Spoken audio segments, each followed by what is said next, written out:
lại đi lô tự đùm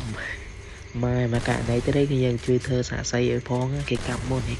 យាយលេងទេម៉ែវីដេអូនេះដែរមានកិត្តិយសខ្លាំងមែនតើដែលបាញ់មួយ VF2 ជាមួយនឹង Prader ហើយសតតែគីឡូសាគ្នាយើងមើលតែក្បាលវីដេអូទៅដឹងហើយបែបមួយអាយលឿននោះបាញ់ខ្លាំងគ្នាយើងឲ្យតកកស្អាតទៀតហើយហ្គេមនៅដែរខ្ញុំលេង2ទេតែគ្នាយើងមួយទៀតឈឺជួឲ្យយើងគ្នាគាត់ទៅបាត់ហើយជើទៅនៅសល់តែខ្ញុំមួយតែហ្គេមនេះខ្ញុំទប់ពួកគាត់បានខ្លះដែរហើយណាមួយគ្នាគាត់មួយទៅនោះក៏អត់សូវចេះលេងដែរអញ្ចឹងទៅខ្ញុំមានសួរដែរអញ្ចឹងណាតែបែអាវលឿនហ្នឹងគឺបាញ់ខ្លាំងនិយាយមែនណាប៉ុន្តែខ្ញុំអត់បានដាក់ក្នុងវីដេអូដោយសារតែ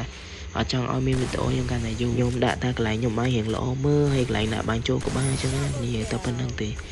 ហើយកន្លែងនេះមានអីបែបមួយនឹងដែលខ្ញុំថាអត់សូវចេះលេងមានអីណុករបស់ខ្ញុំទៅហើយកន្លែងនេះដែរខ្ញុំដាក់ជ្រុះមកឌឺជាសบายអញ្ចឹងណាក្នុងវីដេអូរបស់ខ្ញុំក៏មានតែប៉ុណ្្នឹងដែរគឺយើងអត់សូវវែងទេ